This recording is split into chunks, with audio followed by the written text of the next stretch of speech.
Welcome to Integration Nation. I'm Dee Daniels for Allison Sullivan's Integrative Mental Health Team. And today, it's all about the lowdown on letdown. Lowdown on letdown. I feel like we're going to drive to Funky Town, but it's called Lowdown. I don't know. Don't make me sing. Don't make me sing. This is interesting because we all come to this place. We all drive to this neighborhood, and sometimes we stay too long. And sometimes we pretend we're not in that neighborhood when we are actually in that neighborhood. We refuse to read the signs that clearly say we're in Letdownville. Mm-hmm. So that's why I wanted to do this, because I think it's important for people to understand disappointment, to understand letdown, and to figure out how to manage it and actually utilize it to help them understand themselves in relationships and in decision making and in even their sense of who they are as a person. Because somehow at the end of this, you're going to show us how it can be extremely useful. And we can learn. That is the hope, as with all of these episodes, is that you can figure out how to make sense of this super messy human experience and kind of be kinder and gentler with yourself in the mess and figure out how to use whatever's happening to make yourself have a meaningful, satisfying life. Everyone is loving the episodes, loving the podcast. We're so excited that people are sharing it with others. If you haven't, take a moment and give a rating. Yes. If you like what you hear, you find it useful, please consider leaving us a 5-star rating and review. It really helps us to get the word out about all things integrative mental health related. We also are really excited about expanding this Q&A opportunity for you all to really continue developing this community and want to encourage you to continue to reach out to us, especially via email. I think the easiest way to do that is through our website, allisonsintegrativehealth.org.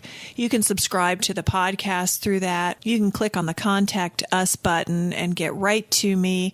It's a more personal, encrypted, safe way to connect with more personal questions. And of course, if you want us to address those on air, let us know in the email, and we will certainly do our best to do that. We really want to continue to build this as a community and want to help you to feel welcome to become a part of that. A lot of great tools available with this podcast, and it's such a wonderful outlet. So many people are commenting and saying how much they appreciate it, how useful it is, passing it on to people they know. Yes, I love that. That makes me excited. Yes. Really excited. Almost on a daily basis, I'm hearing people passing the links along or talking about a specific episode. It comes up in therapy quite a bit with the clients I'm working with. It's a great way to reinforce what we're doing in here. People have passed it along to family and friends, and I couldn't be more excited about that because it's such a powerful way to view mental health. All right, let's get started on the lowdown on letdown. Let's do it. Let's drive to Funky Town. Honk, honk. Let's do it. So where do we start here? Because this is about getting comfortable in a very uncomfortable, awkward kind of emotion. I'm torn about where to start it. I've got a couple of ideas about that. So I'm just going to pick one, and I'm going to pick emotional literacy. Big words. I love that phrase because when people hear literacy, they think, learning to read. Well, that's what emotional literacy is learning to read and understand our emotional landscape. So in here, over the years, the themes that tend to show up around emotional literacy are a couple. There's either sad, mad, glad, and that's about the extent of emotional literacy, which that's a really great starting point. Mm-hmm. And then there's the 2 umbrella system, I call it. So the 2 umbrella system is when people will cluster a bunch of unwanted emotions under an umbrella. And the 2 umbrellas that I hear most often in here are anxiety and frustration. So what I've come to learn is under the I'm anxious all the time umbrella, actually I'm afraid, I'm insecure, I'm doubtful, I'm uncertain, I'm just a beginner. I'm confused. Those types of emotions. And so you can already start to see that emotional literacy is about really drilling down into the specifics of what you're actually feeling. The other umbrella is the I'm frustrated umbrella. The I'm frustrated umbrella consists of I'm hurt, I feel betrayed, I'm angry, I'm annoyed, I'm irritated, I'm disappointed. And of all of those, the letdown piece is the disappointment. People tend to have a really complicated relationship with disappointment, myself included. If I had to pick one emotion that was like number one most troubling for me, it would be disappointment. And I don't think I'm alone with that. So understanding, that's the first step of dealing with, letdown, is really understanding that there's a variety of emotions and really spending some time to figure out, okay, what exactly am I feeling? I am currently in my head looking at these two umbrellas in a whole different way after you just explained that. I love that visual you just gave with the umbrellas. We I should love it. probably attach that as a worksheet for people. Yes. On this episode. A million times, yes. Because I'm thinking to myself as you're describing that, oh my gosh, this is such a great light bulb moment for me. I'm thinking to myself, here we sit, let's say, in a restaurant, and there are 2 pages on the menu. Yes. One says protein. Yes. One says pasta. You can only choose one of those. Yes. But you don't want to just choose one of those because you have no idea what you're going to get. And it may not reflect exactly what your body needs, what your taste wants, or anything about what you're looking to get out of the restaurant experience. Right. So I'm thinking it is slightly I'm thinking we're robbing ourselves, really. It's constricting, It's limiting, and it really underplays how complicated in a beautiful elegance that we are as human beings. And the more we spend time really learning this language, really learning our emotional landscape and understanding how to read that, interpret that, utilize that, comprehend that, all the same things that we do in our relationship with verbal reading, with actual words on a page, we can do that with our emotional landscape, and the rewards are just as rich.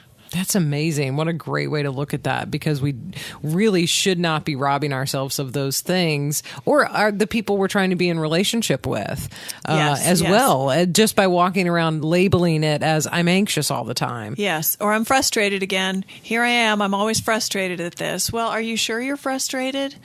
Because most of the time when we spend time in here talking about that, people figure out, no, I'm actually hurt. Or I'm actually feeling super disappointed because I had expectations. There's another big word that's troublesome. I had expectations. It turned out differently. I don't want to say I'm disappointed because that feels vulnerable. So I'm going to say I'm frustrated because that seems... That's a safer word, it seems. It's so safe. You can't really attach to anything. It doesn't feel particularly like a punch in the face, but it also doesn't feel like you're laying on the ground, rolling around crying.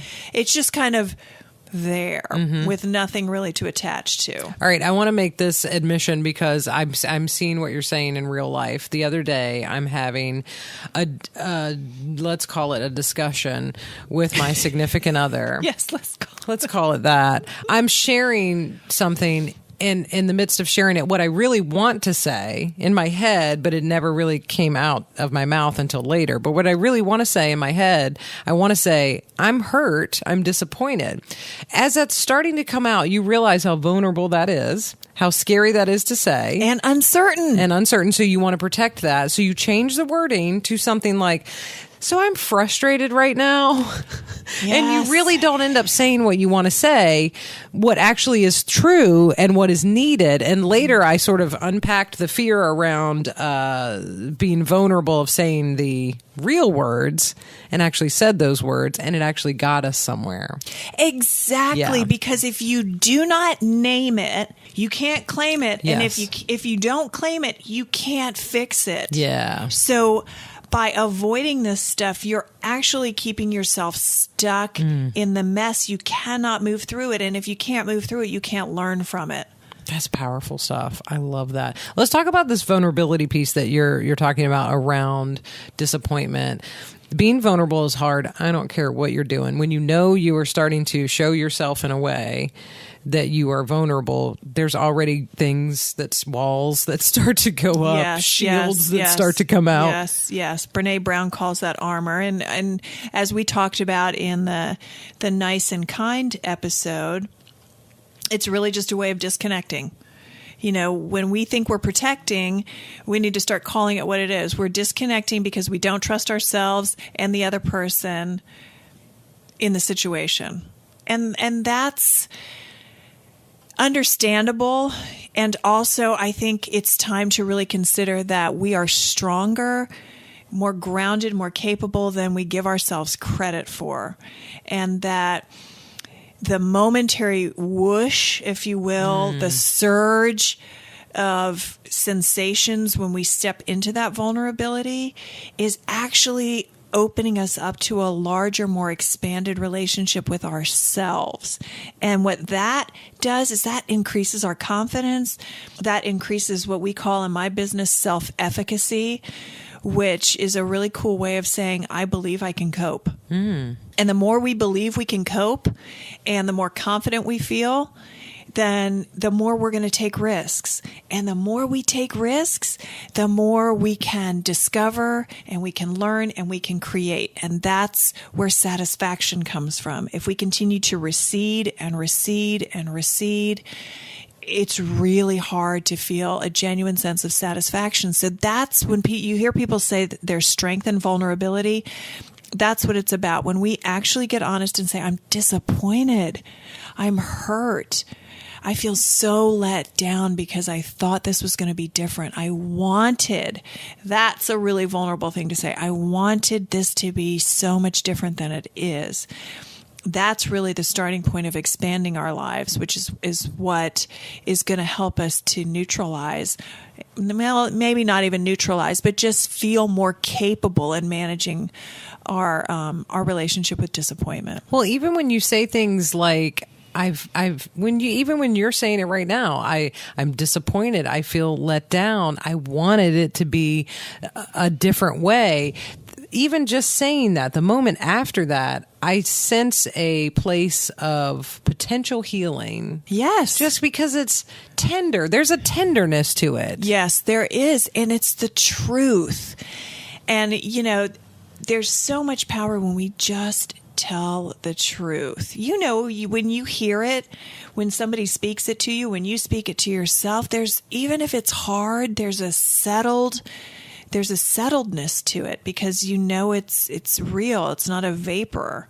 How do you suggest that in that moment of, okay, I'm vulnerable, I could go this way or I could run.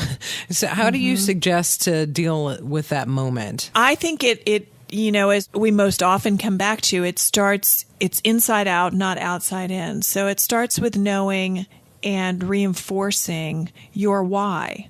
I'm doing this because I want to resolve this. I'm doing this because I respect myself.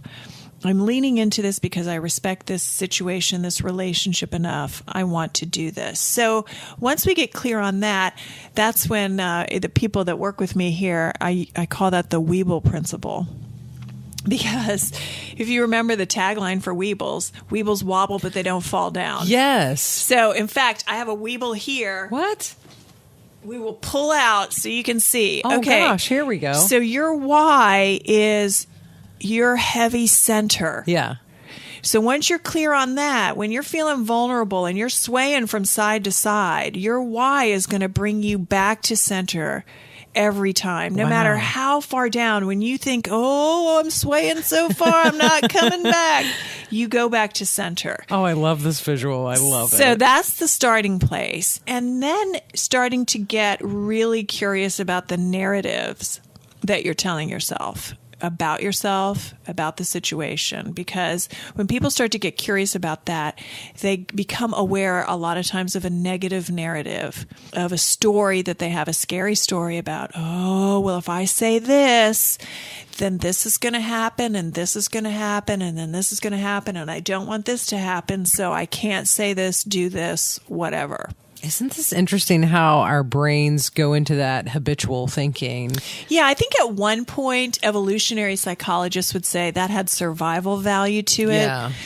We've really moved beyond that. It stands in the way a lot of times now in everyday interpersonal conflict and just interpersonal communication. So we have to be aware of what our negative narratives are so that we are not automatically linking in with that. And then I think another important piece about this is about making meaning.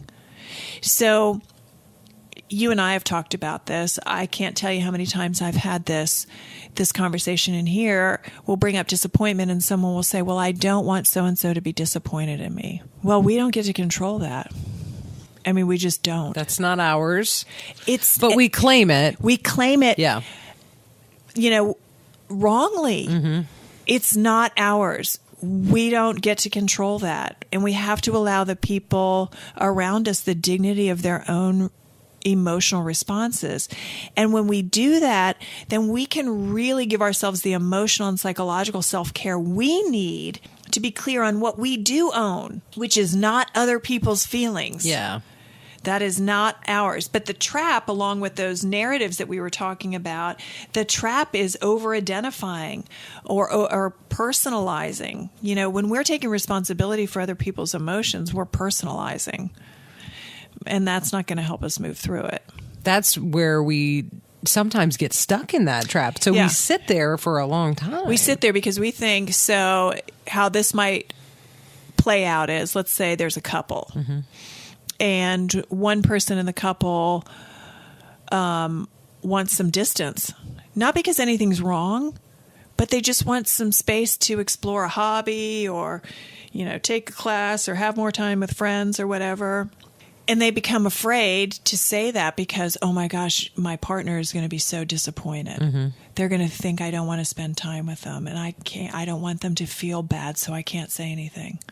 Well, that's not going to work. That's not going to work in any way. That's not going to work for the person who's feeling that. It's really not thinking really highly of your partner. And it's not going to work long term in the relationship because then you introduce things like resentment. Yeah. Yes. Which goes under the frustration umbrella. It does.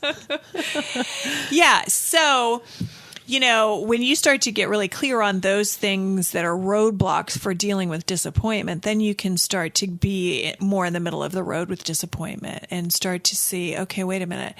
I'm taking responsibility for that person's feelings, so I can't do that. Maybe that makes it a little easier. Or if you're experiencing your own disappointment about something, your own sense of letdown, and you know that you have to deal with it, then maybe that's what gives you a little bit of courage to have an uncomfortable conversation or to be honest with yourself about unfair and unrealistic expectations you had on someone. To someone outside of you to do or be something so that you would be okay.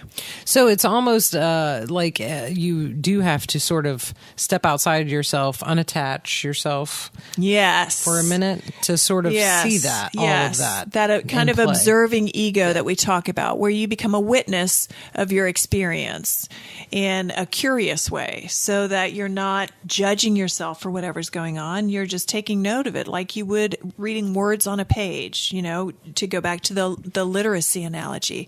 When you're reading words on a page, you're just reading them. You're looking up the definitions if you need to, and you're figuring out how the words fit together and what the meaning is. That's the same thing we need to do when we're dealing with disappointment and other complicated emotions like that. We need to figure out how they are fitting together for us, because once we do that, we can decide if we want to rearrange them to have it make more sense. Because we're writing that book that we're reading, by the way. Yes, we are. Yes, we are. And we can change that sentence. We can move that phrase. We can add some punctuation. All of it. What a beautiful way to love yourself and those around you, to really get in to be one of these emotionally literate champions for yourself. What a beautiful moment of self-care, but also care for others in your life and that you're in relationship with. Yes. Let's hold out hope that one day school systems will have an emotional literacy bee instead of just a spelling bee. Wouldn't that be phenomenal? I would love Wouldn't that. that be just phenomenal? Yes, describing complicated emotional situations and how to navigate that. Oh my gosh, yes. Where do we start that GoFundMe page? Like to fund that in the meantime. I mean, that's what we need because, you know, we get in these places where we get in our daily lives, we get in our routine, we get in our habits, and it's like we don't want to take the time to dig in underneath that umbrella. You know, we don't want to take the time to like get under there, but boy, we need to, and we're robbing ourselves if we don't. Because here's the integrative truth to that. The integrative truth to that is if we don't do it, then the disconnection and the dissatisfaction and the chronic pain of that is going to reach a level where we're going to have to intervene in a way that doesn't feel really good to us. That's when people are like, maybe I need medication. Maybe I need this. Maybe I need that.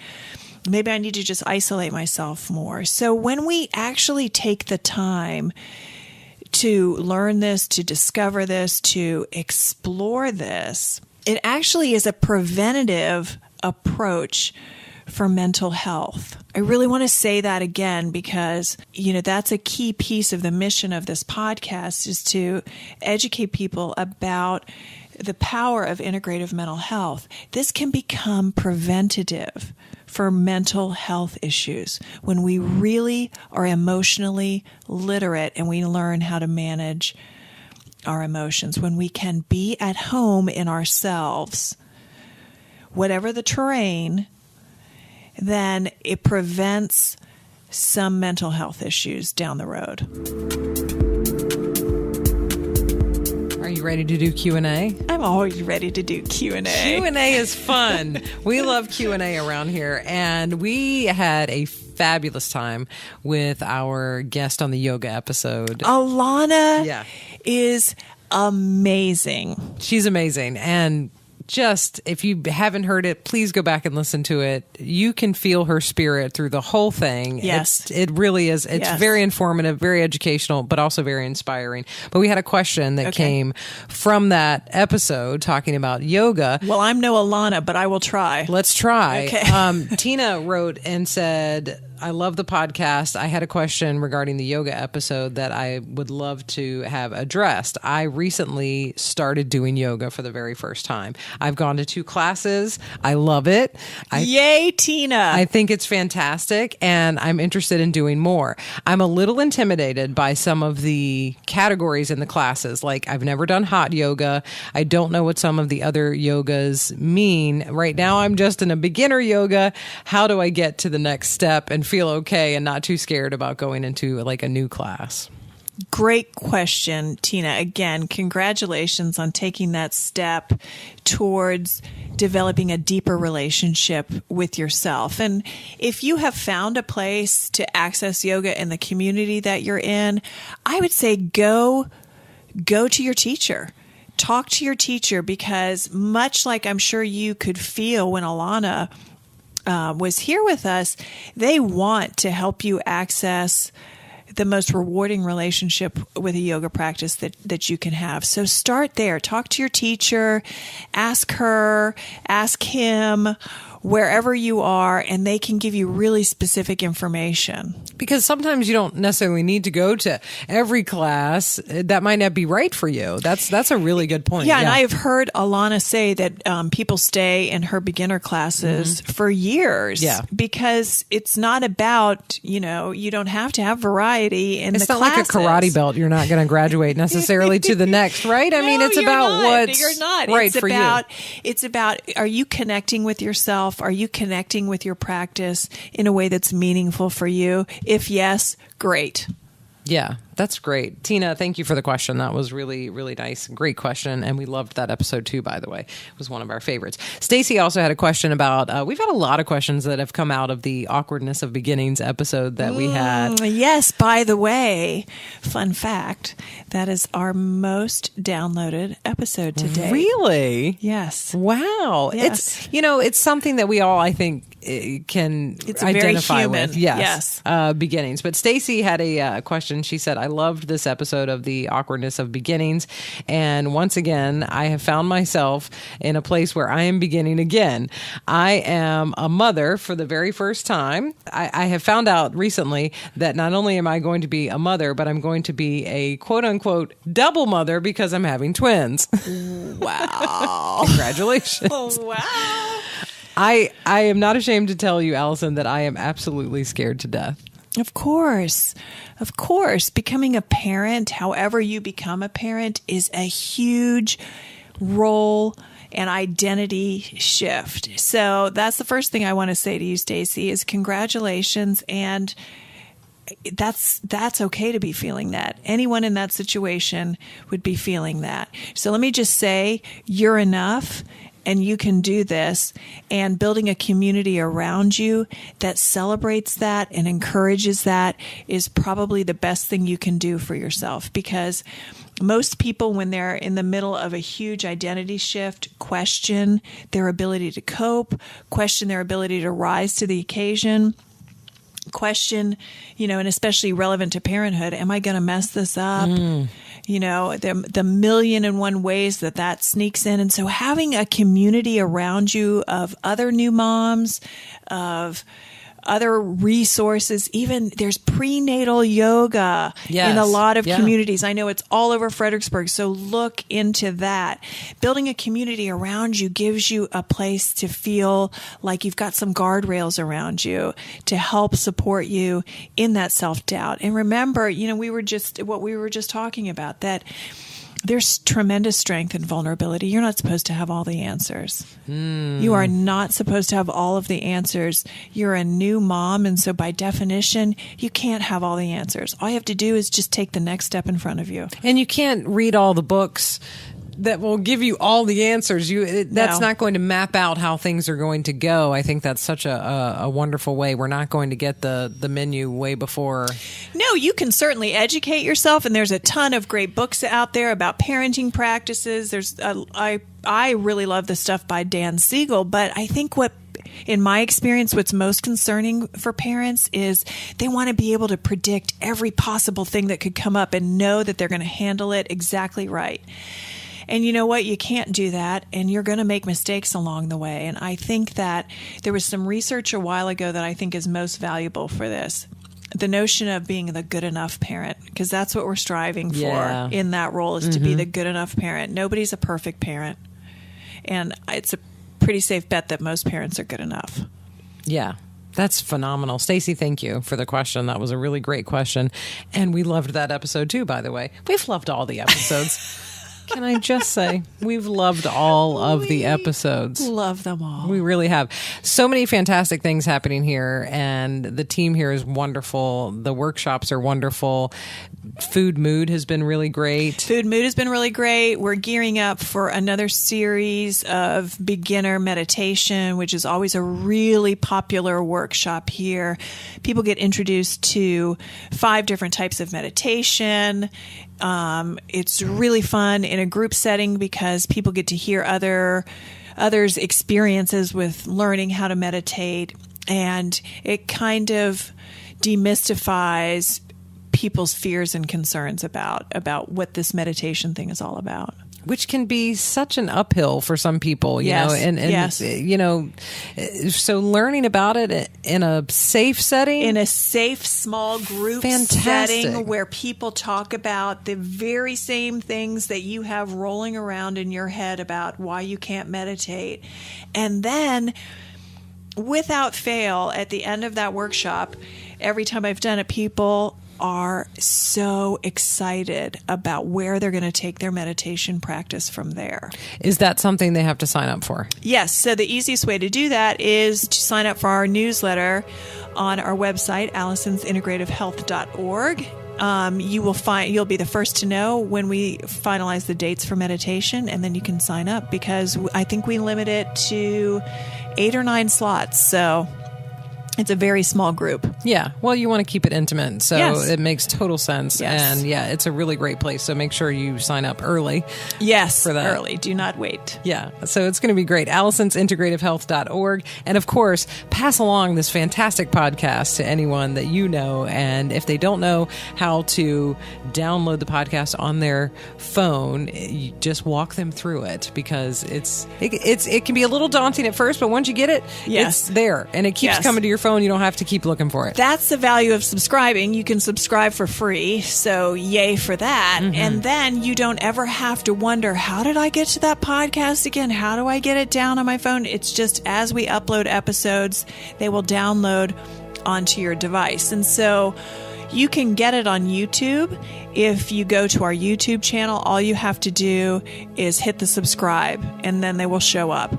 On Spotify, all you have to do is type in Integration Nation and then hit follow. Boom, it's done.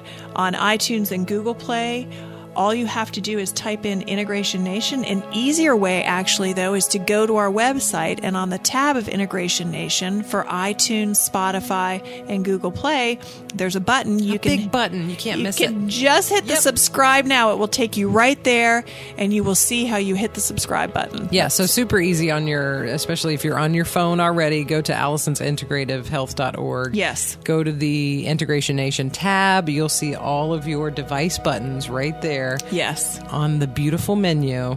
You will love it. It is super easy. And what a great gift to give someone else, too, is to share the podcast with them. Absolutely. Share, share, share, because we want to spread the word about the value of integrative mental health.